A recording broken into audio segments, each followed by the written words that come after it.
Welcome back mga kaibigan sa Cure. Dumating na tayo sa last part ng ating talakayan. Pero bago tayo magtapos, Doktora, paano ba madadiagnose ang cervical cancer?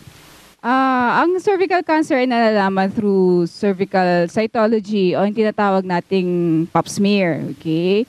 By pap smear, may nakikita tayong mga abnormalities na yung mga malignant cells na diagnostics of a cervical cancer.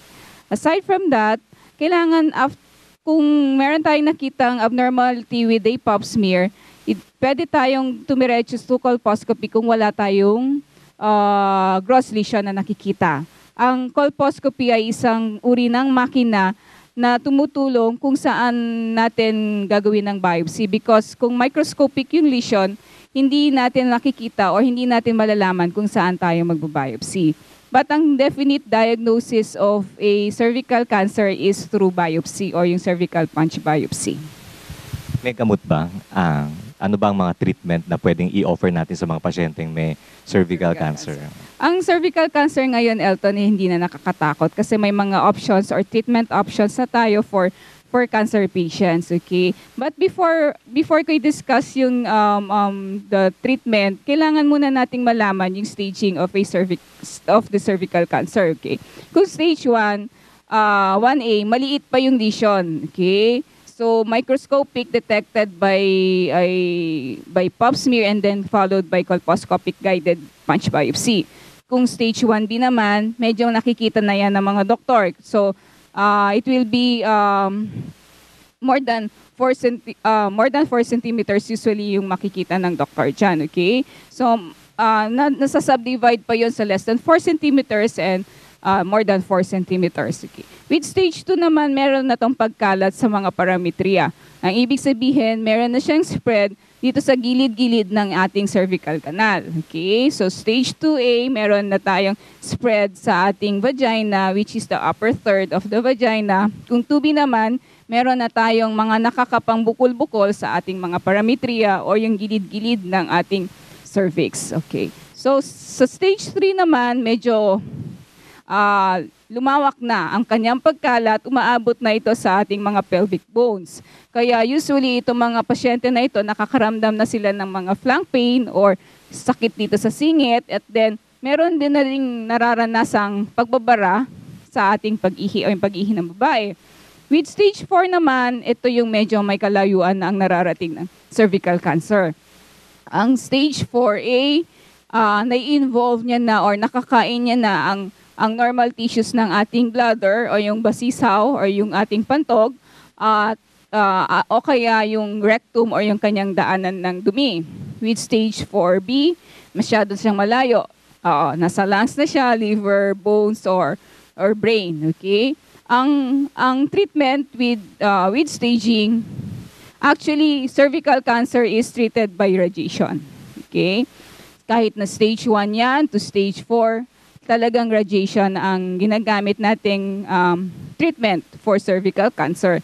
But then sa ngayon, sinasamahan na ito ng chemotherapy. Kaya ang tawag ngayon is concurrent chemotherapy with radiation or complete pelvic radiation. So nagsasabay yung chemotherapy and radiation to treat from stage 1 to stage 4. But then meron din tayong nagagawang operahan. Okay? Yung mga stage 1B, or earlier, yung from stage 1, 1A, up to stage 2A na maliliit ng mga bukol. Kung more than 4 centimeters, mas marami kasing maiiwan na cancer cells o malignant tumors, mas mahihirapan din na pasyente. At the same time, madadagdagan din yung treatment options or aside from surgery, magkakaroon pa rin siya ng radiation after the surgery. So parang surgery, most likely will benefit people na may mga early stage. Yes. Tapos kapag medyo late stage ka, it's usually more of chemo or with radiation. With radiation. Yeah. I mean, radiation with chemotherapy. Yeah. Dr. Judith, ano po ba ang pwede nating i-share sa audience natin ngayon, lalo na sa mga taga-subaybay, para ma-prevent or makaiwas sa sakit na cervical cancer? Yeah. As I've said kanina nga, ang cause is a virus, okay? So ang virus na ito, alam nating maipapasa through sexual contact or intercourse, okay? So ang prevention, unang-una, primary prevention, dapat hindi tayo magkaroon nitong infection na ito. Yun nga, yung kanina sinabi mo is abstinence.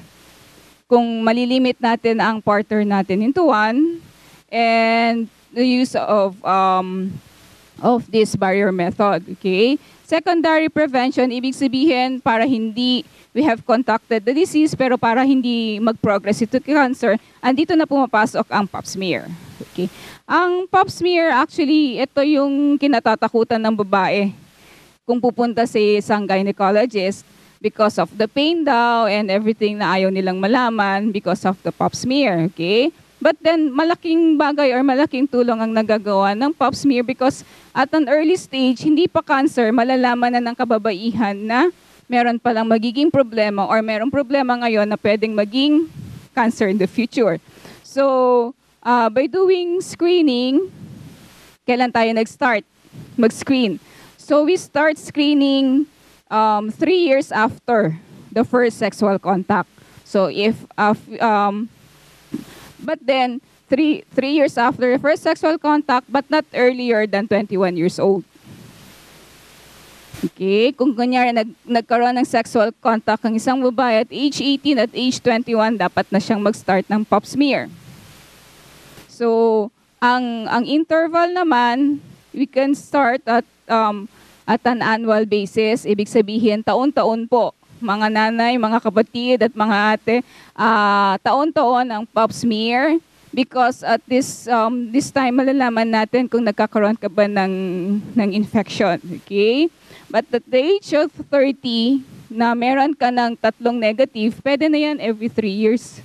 Tapos pag nagtagal, depende rin naman kung gumamit or nagpa-test ka rin na HPV DNA testing, medyo every 2 years pwede na siya, yung sunod-sunod na every 2 years.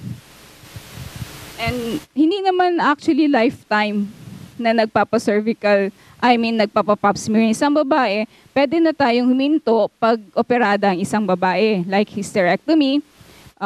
Kaya lang, kailangan nating malaman kung ano yung cause of hysterectomy. Kung meron ba siyang history of CIN, yun yung precancerous stage ng cancer, prior to hysterectomy, kailangan pa rin natin silang i-monitor afterwards. And at the age of 70, 65 to 70, kung meron siyang normal pap smear for the last 10 years, pwede na rin huminto ang isang babae. Yung mga matatandang babae na hindi nagkaroon ng asawa, kailangan pa ba nila magpa-pap smear? Kung wala namang asawa is another Or term. Walang sexual contact. Oo. Kung wala namang sexual contact, no need yung mga kababaihan, yung mga may edad at age 70, hindi naman na regular yan na hindi na yan ini-screen actually. Doktora, may mga tanong lang ako dito. So first question, does everyday use of a feminine wash cause cervical cancer? Walang basihan na nagkakos ng cervical cancer ang mga feminine wash. So, feminine wash actually, as we all know ngayon, ang cervical cancer comes from a sexually transmitted virus. So, walang basis. Wala siyang kinalaman. Wala siyang kasalanan. There's another question. So, immunization, does immunization for cervical cancer work? Oo. Isa ito sa mga prevention actually na-miss ko kanina. So, vaccination prevents cervical cancer. Nag-start tayo preferably before the start of sexual contact ng isang bata. And at the age of, sa States kasi ginagamit lang nila ito sa until age 24 because of the free vaccination nga. But then there's no contraindication or hindi naman ipinagbabawal sa pagbibigay ng vaccination kahit anong age, kahit na may edad ng isang babae. So parang it's advisable for people who are sexually active to go for the vaccination? Yes, because almost 90% ng nagkakos ng human papilloma virus is preventable by vaccination. Pwede bang ibigay sa mga lalaki din yan? Mga seaman na nasa abroad, na, who may be sexually active? Yes, we can give vaccination for males. Yung quadrivalent is designed for males because of yung kanyang coverage for human papilloma virus na cause ng warts or yung benign. May tanong pa dito parang is it 100% na guarantee ba na let's say for example you get the vaccination. So talagang hindi ka na magkakaroon ng cervical cancer. Actually, sa ngayon, hindi kasi lahat ng klase ng human papilloma virus is covered by the vaccination.